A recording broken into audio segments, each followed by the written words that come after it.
السلام علیکم ورحمۃ اللہ وبرکاتہ۔ ناظرین، ہمارا آج کا موضوع ہے شب معراج۔ بہت سارے لوگوں کو اس چیز کا علم نہیں اور بہت سارے لوگ سوال کرتے ہیں کہ شب معراج کیا ہے۔ آج ہم شب معراج کو قرآن و حدیث کی روشنی میں تفصیلاً دیکھیں گے۔ تو چلیے ناظرین، ہم اپنے موضوع کا باقاعدہ آغاز کرتے ہیں۔ شب معراج اللہ تعالیٰ کی طرف سے نبی اکرم صلی اللہ علیہ وآلہ وسلم کے لیے ایک تحفہ ہے جو آسمانوں اور زمین میں اپنے مرتبے اور جلال کو ظاہر کرتا ہے۔ شب معراج ایک معجزاتی رات کا سفر ہے جس کا تجربہ نبی آخر الزماں حضرت محمد صلی اللہ علیہ وآلہ وسلم نے جسمانی اور روحانی طور پر کیا۔ شب معراج کب واقع ہوتی ہے؟ شب معراج 27 رجب کی رات 621 کے قریب غم کے سال کے بعد واقع ہوئی۔ یہ ناقابل یقین سفر اس وقت پیش آیا جب پیغمبر اسلام صلی اللہ علیہ وآلہ وسلم کو مشکلات اور سب سے مشکل سال کا سامنا کرنا پڑا، جب آپ نے اپنے دو بہترین ساتھی اور زندگی کے حامیوں کو کھو دیا۔ پہلی اپنی بیوی حضرت خدیجہ رضی اللہ تعالی عنہا اور دوسرے اپنے چچا حضرت ابو طالب رضی اللہ تعالی عنہ۔ الاسراء والمعراج سے کیا مراد ہے؟ شب معراج کو الاسراء والمعراج یا رات کا سفر بھی کہا جاتا ہے۔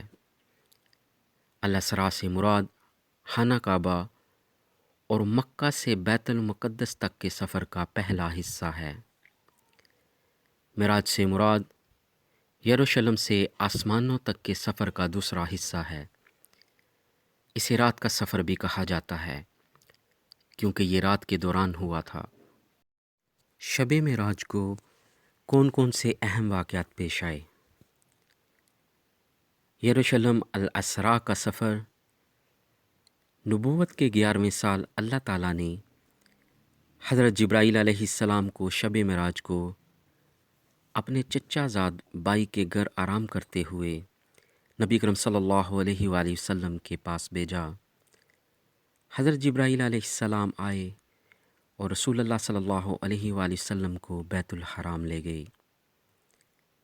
حضرت جبرائیل علیہ السلام نے نبی آخر الزماں حضرت محمد صلی اللہ علیہ وآلہ وسلم کا سینہ مبارک چاک کیا اور آپ صلی اللہ علیہ وآلہ وسلم کا دل نکال کر اسے زمزم سے دھویا۔ نبی اکرم صلی اللہ علیہ وآلہ وسلم براق پر بیٹھ کر بیت المقدس میں مکہ سے یروشلم گئے، جسے آج مسجد اقصیٰ کہا جاتا ہے۔ سبحان الذی اسریٰ بعبدہ لیلا من المسجد الحرام الی المسجد الاقصی الذی بارکنا حولہ لنریہ من آیاتنا انہ هو السمیع البصیر۔ پاک ہے وہ اللہ جو اپنے بندے محمد صلی اللہ علیہ وآلہ وسلم کو راتوں رات مسجد الحرام سے مسجد اقصیٰ تک لے گیا، جس کے گرد و نواح میں ہم نے برکتیں رکھی ہیں تاکہ اسے اپنی نشانیاں دکھائیں۔ بے شک وہ سننے والا دیکھنے والا ہے۔ یہ اللہ کی رحمت کی نشانی ہے کہ مکہ سے یروشلم کا فاصلہ کس طرح قلیل مدت میں طے ہوا۔ جب وہ وہاں پہنچے تو حضرت جبرائیل علیہ السلام نے رسول اللہ صلی اللہ علیہ وآلہ وسلم سے کہا کہ آپ صلی اللہ علیہ وآلہ وسلم 2 رکعت نماز پڑھائیں۔ نبی اکرم صلی اللہ علیہ وآلہ وسلم وہاں پہنچے تو بیت المقدس میں اللہ کے رسولوں سے ان کی ملاقات ہوئی۔ بیت المقدس میں نماز کی امامت کے بعد شب معراج کو آپ صلی اللہ علیہ وآلہ وسلم کو آسمانوں پر لے گئے۔ اور ساتوں آسمانوں پر اللہ کے رسولوں نے آپ صلی اللہ علیہ وآلہ وسلم کا بھرپور استقبال کیا، جن کو نبی اکرم صلی اللہ علیہ وآلہ وسلم سے پہلے آسمانوں پر اٹھا لیا گیا تھا۔ اس کے بعد آپ صلی اللہ علیہ وآلہ وسلم کو پہلے آسمان پر لے جایا گیا۔ پہلے آسمان تک پہنچنے کے لیے دروازہ کھولنے سے پہلے ان سے چند سوالات کیے گئے۔ تم کون ہو؟ حضرت جبرائیل علیہ السلام نے جواب دیا، میں جبرائیل ہوں۔ آپ کے ساتھ کون ہیں؟ حضرت جبرائیل علیہ السلام نے جواب دیا، اللہ کے رسول محمد صلی اللہ علیہ وآلہ وسلم ہیں۔ اس نے پوچھا، کیا اس نے یہاں بھیجا ہے؟ اس کا مطلب ہے کہ وہ وہاں مدعو ہیں۔ حضرت جبرائیل علیہ السلام نے جواب دیا کہ ہاں وہ ہے۔ پہلے آسمان کا دروازہ کھلا اور وہ وہاں گئے جہاں آپ صلی اللہ علیہ وآلہ وسلم کی ملاقات حضرت آدم علیہ السلام سے ہوئی، جو پہلی مخلوق، پہلے انسان، انسانیت کے باپ تھے۔ حضرت آدم علیہ السلام نے حضرت محمد صلی اللہ علیہ وآلہ وسلم سے ملاقات کی اور انہیں باپ کی طرح اور اللہ کے رسول کی طرح خوش آمدید کہا۔ حضرت آدم علیہ السلام نے کہا، خوش آمدید، کیسی حیرت انگیز آمد آئی ہے، اور اس کا خیر مقدم اور اہل خانہ کے درمیان ہے۔ اس کے بعد نبی پاک صلی اللہ علیہ وآلہ وسلم کو دوسرے آسمان پر لے جایا گیا۔ حضرت آدم علیہ السلام سے ملاقات کے بعد آپ حضرت جبرائیل علیہ السلام کے ساتھ دوسرے آسمان کی طرف روانہ ہوئے اور وہی سوالات پوچھے گئے۔ پھر دوسرے آسمان کا دروازہ کھلا جہاں ان کی ملاقات اللہ کے دو رسولوں حضرت عیسیٰ علیہ السلام اور حضرت یحییٰ علیہ السلام سے ہوئی۔ پھر اس کے بعد آپ صلی اللہ علیہ وآلہ وسلم کو تیسرے آسمان پر لے جایا گیا۔ حضرت عیسیٰ علیہ السلام اور حضرت یحییٰ علیہ السلام کے استقبال کے بعد تیسرے آسمان کی طرف بڑھے اور وہاں بھی یہی سوالات پوچھے گئے اور ان کا بھرپور استقبال کیا گیا۔ پھر ان کی ملاقات حضرت یوسف علیہ السلام سے ہوئی، جو اللہ کے رسولوں میں سب سے خوبصورت رسول تھے۔ تیسرے آسمان پر حضرت یوسف علیہ السلام نے آپ صلی اللہ علیہ وآلہ وسلم کا بہت اچھا استقبال کیا۔ پھر آپ صلی اللہ علیہ وآلہ وسلم کو چوتھے آسمان پر لے جایا گیا۔ چنانچہ آپ صلی اللہ علیہ وآلہ وسلم چوتھے آسمان پر روانہ ہوئے اور ہر بار پوچھنے پر ایک ہی سوال کیا گیا، اور پھر چوتھے آسمان کا دروازہ کھلا اور جہاں حضرت ادریس علیہ السلام سے ملاقات ہوئی، انہوں نے رسول اللہ صلی اللہ علیہ وآلہ وسلم کا بہت اچھی طرح سے استقبال کیا۔ اس نے آگے بڑھ کر ان سے وہی سوال کیا جب آپ صلی اللہ علیہ وآلہ وسلم پانچویں آسمان پر پہنچے۔ پانچویں آسمان پر حضرت ہارون علیہ السلام نے رسول اللہ صلی اللہ علیہ وآلہ وسلم کا استقبال کیا۔ اس کے بعد آپ صلی اللہ علیہ وآلہ وسلم کو چھٹے آسمان پر لے جایا گیا۔ حضرت ہارون علیہ السلام کے استقبال کے بعد وہ چھٹے آسمان پر گئے جہاں حضرت موسیٰ علیہ السلام نے ان کا استقبال کیا۔ وہ رسول اللہ صلی اللہ علیہ وآلہ وسلم سے ملے اور بہت خوش ہوئے۔ روایت میں آیا ہے کہ آپ علیہ السلام رونے لگے اور رسول اللہ صلی اللہ علیہ وسلم نے پوچھا کہ کیا ہوا؟ انہوں نے جواب دیا کہ آپ صلی اللہ علیہ وسلم اللہ کے رسول ہیں جن کے پیروکار مجھ سے زیادہ ہوں گے۔ پھر اس کے بعد آپ صلی اللہ علیہ وآلہ وسلم کو ساتویں آسمان پر لے جایا گیا جہاں پر آپ صلی اللہ علیہ وآلہ وسلم کی ملاقات حضرت ابراہیم علیہ السلام سے ہوئی، جو ان کے بعد آنے والے بہت سے انبیاء کے والد تھے۔ جن میں حضرت محمد صلی اللہ علیہ وآلہ وسلم بھی شامل تھے۔ وہ بلند ترین آسمان پر ہے اور اس نے محمد صلی اللہ علیہ وآلہ وسلم کا استقبال کیا اور کہا، خوش آمدید اے ایک نیک نبی اور صالح فرزند۔ البیت المعمور۔ ساتویں آسمان پر حضرت ابراہیم علیہ السلام سے ملاقات کے بعد پیغمبر اسلام صلی اللہ علیہ وآلہ وسلم نے شب معراج کو بیت المعمور کا دورہ کیا، جو انسانی دائرے سے باہر واقع اللہ کا گھر ہے۔ یہ خانہ کعبہ کے بالکل اوپر ساتویں آسمان پر واقع ہے۔ بیت المعمور وہ گھر ہے جہاں فرشتے مبینہ طور پر آتے ہیں۔ یہاں روزانہ تقریباً 70,000 فرشتے اللہ تعالیٰ کی عبادت کرتے ہیں، اور یہ فرشتے فرشتوں کی تکرار کے بغیر عبادت کرتے ہیں۔ فرشتے اللہ کی عبادت کرتے ہیں اور مومنوں اور توبہ کرنے والوں سے دعا کرتے ہیں۔ حضرت ابو درداء رضی اللہ عنہ بیان کرتے ہیں کہ حضور نبی کرم صلی اللہ علیہ وآلہ وسلم نے فرمایا، کوئی مسلمان بندہ اپنے بھائی کے لیے پیٹھ پیچھے دعا نہیں کرتا مگر یہ کہ فرشتے یہ کہتے ہیں اور تمہارے لیے بھی۔ بیت المعمور کے بعد نبی اکرم صلی اللہ علیہ وآلہ وسلم کو سدرۃ المنتہا لے جایا گیا۔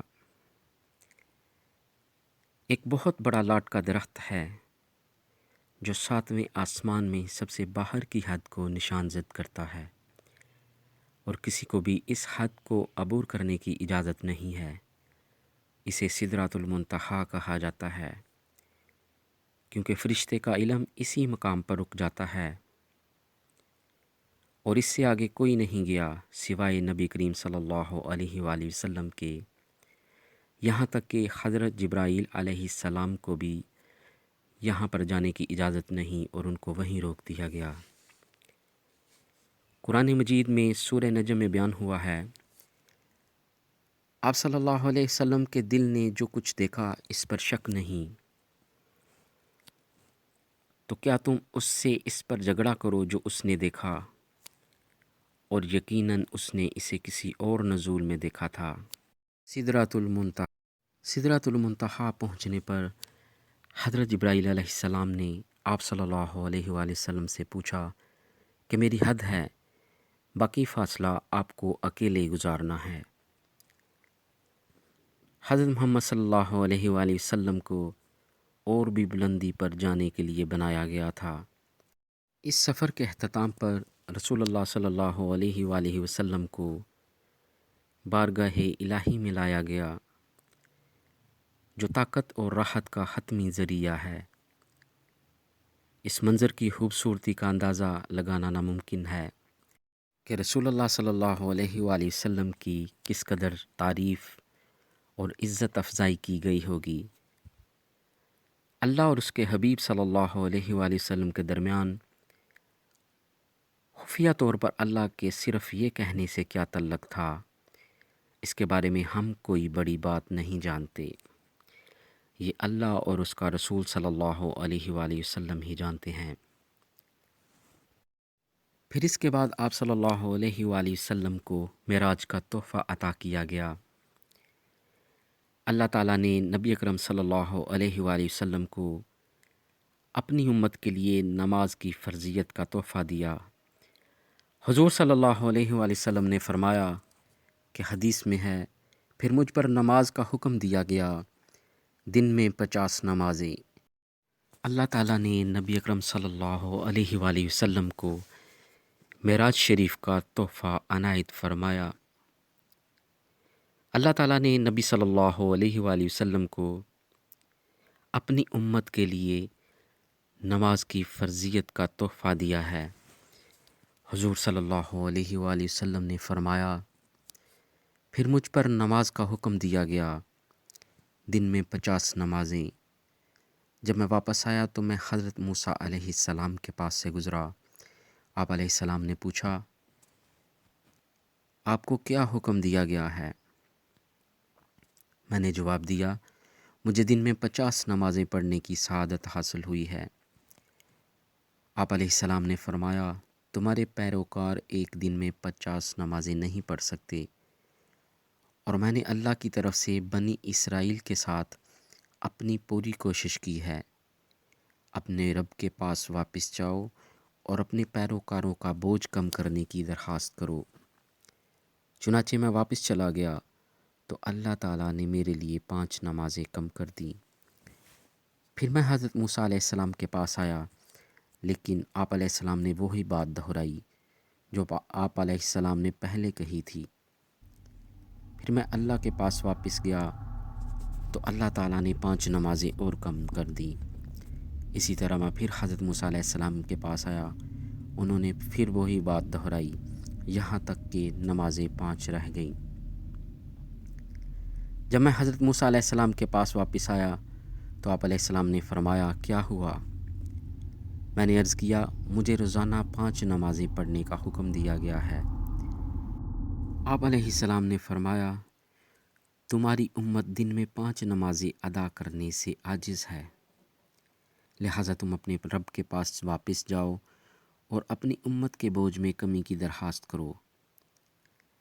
میں نے اپنے رب سے اتنا مانگا ہے کہ میں شرمندہ ہوں، لیکن اب میں راضی ہوں اور اللہ کے حکم پر راضی ہوں۔ جب میں چلا گیا تو مجھے ایک آواز سنائی دی کہ میں نے اپنا حکم دیا اور اپنے بندوں کا بوجھ ہلکا کر دیا۔ اللہ تعالیٰ نے اپنے رسول صلی اللہ علیہ وآلہ وسلم کو سورہ بقرہ کی آخری 2 آیات کی اہمیت سے نوازا۔ اللہ تعالیٰ نے آپ صلی اللہ علیہ وآلہ وسلم سے وعدہ کیا کہ میں آپ صلی اللہ علیہ وآلہ وسلم کی تمام امت کو بخش دوں گا، سوائے ان لوگوں کے جو میرے ساتھ کسی کو شریک ٹھہراتے ہیں۔ معراج کے اس سفر کے دوران حضرت جبرائیل علیہ السلام آپ صلی اللہ علیہ وآلہ وسلم کو جنت اور جہنم میں بھی لے گئے۔ اس دورے کے دوران رسول اللہ صلی اللہ علیہ وآلہ وسلم نے جنت کے باشندے کو ملنے والی نعمتوں کو دیکھا اور جہنم میں داخل ہونے والے لوگوں پر ہونے والی اذیتوں اور سزاؤں کو دیکھا۔ آخرکار رسول اللہ صلی اللہ علیہ وآلہ وسلم کو بیت المقدس کی مسجد الاقصیٰ میں اتارا گیا اور وہ براق پر مکہ واپس آئے۔ جب آپ صلی اللہ علیہ وآلہ وسلم کو گھر پہنچایا گیا تو آپ صلی اللہ علیہ وآلہ وسلم نے مختلف قافلوں کو مکہ کی طرف جاتے دیکھا، جنہیں وہ بعد میں قریش کے سامنے اس بات کا ثبوت دیں گے کہ آپ صلی اللہ علیہ وآلہ وسلم نے یہ معجزانہ سفر کیا تھا۔ یہاں تک کہ اللہ تعالیٰ نے بیت المقدس کو نبی صلی اللہ علیہ وآلہ وسلم سے بیان کیا، جبکہ قریش خانہ کعبہ کے حجرہ میں آپ صلی اللہ علیہ وآلہ وسلم سے جرا کر رہے تھے۔ سارا سفر ایک رات کے چھوٹے سے حصے میں ہوا تھا اور بہت سے لوگ ایسا دعویٰ کرنے کے لیے رسول اللہ صلی اللہ علیہ وآلہ وسلم کی تقلید کریں گے۔ اسلام میں شب معراج کی کیا اہمیت ہے؟ شب معراج یا شب معراج کی اہمیت اس لیے ہے کہ اللہ تعالیٰ نے اپنے پیارے نبی آخر الزماں حضرت محمد صلی اللہ علیہ وآلہ وسلم کو اپنے دیدار سے نوازا۔ اللہ تعالیٰ نے خود حضرت جبرائیل علیہ السلام کو بھیجا کہ حضور نبی اکرم صلی اللہ علیہ وآلہ وسلم کو اپنی بصارت سے نوازیں۔ اس مقدس رات شب معراج کی عبادت کرنا اہم سمجھا جاتا ہے۔ مزید برآں شب معراج مسلمانوں کے عقیدہ کو شب معراج میں رونما ہونے والے معجزات کی وجہ سے مزید مضبوط بناتی ہے۔ قرآن مجید میں بیان ہوا ہے، وَهُوَ بِالْأُفُقِ الْأَعْلَىٰ، جب وہ افق کے اونچے حصہ میں تھے، ثُمَّ دَنَا فَتَدَلَّىٰ، پھر قریب آیا اور نیچے اترا، فَكَانَ قَابَ قَوْسَيْنِ أَوْ أَدْنَىٰ، اور 2 کمانوں کی لمبائی یا اس سے زیادہ کے فاصلے پر تھا، فَأَوْحَىٰ إِلَىٰ عَبْدِهِ مَا أَوْحَىٰ، اور اس نے اپنے بندے پر وحی کی جو اس نے پہنچا دی۔ شب معراج پر مسلمانوں کو کیا کرنا چاہیے؟ ہمیں اس رات کو شب معراج کے اسباق پر غور کرنے اور زیادہ سے زیادہ تسبیح اور اعمال صالحہ کے ذریعے اللہ تعالیٰ کو منانے کی ضرورت ہے۔ ضرورت مندوں کو دینا اور فراہم کرنا ایک اچھے مسلمان ہونے کی بنیادی قدر ہے۔ اس لیے ہمیں اپنی مدد کے لیے جو کچھ ہو سکتا ہے وہ دینا چاہیے۔ کیا آپ نے کبھی سوچا ہے کہ اگر آپ رجب یعنی اللہ کے مہینے میں دیں گے تو آپ کو کیا اجر ملے گا؟ شب معراج کے لیے کوئی مناسب عبادت تجویز نہیں کی گئی ہے، لیکن مسلمان کسی بھی نماز میں شامل ہو سکتے ہیں جو ان کے لیے آسان ہو۔ مسلمان اپنا آخری وقت شب معراج پر عبادت گاہ میں گزارتے ہیں، روزے رکھتے ہیں، بامقصد دعائیں مانگتے ہیں، قرآن کا ذکر کرتے ہیں، خیرات دیتے ہیں اور شب معراج کے مواقع کو یاد کرتے ہیں۔ ہم سب کو چاہیے کہ اپنے آپ کو اللہ تعالیٰ کے اذکار میں مصروف رکھیں، زیادہ سے زیادہ عبادت کریں، قرآن پاک کی تلاوت کریں، ضرورت مندوں کی ضرورت پوری کریں، محتاجوں کے کام آئیں۔ اللہ تعالیٰ ہم سب کو اپنی حفظ و امان میں رکھے، ہمارے ساتھ ہمیشہ رحمت والا معاملہ عطا فرمائے، ہمیں دنیا میں بھی ایمان کے ساتھ رکھے اور مرتے وقت بھی کلمہ طیبہ نصیب ہو، اور ساری زندگی نبی آخر الزماں حضرت محمد صلی اللہ علیہ وآلہ وسلم کے اسوہ حسنہ کے مطابق گزارنے کی توفیق عطا فرمائے۔ آمین ثم آمین۔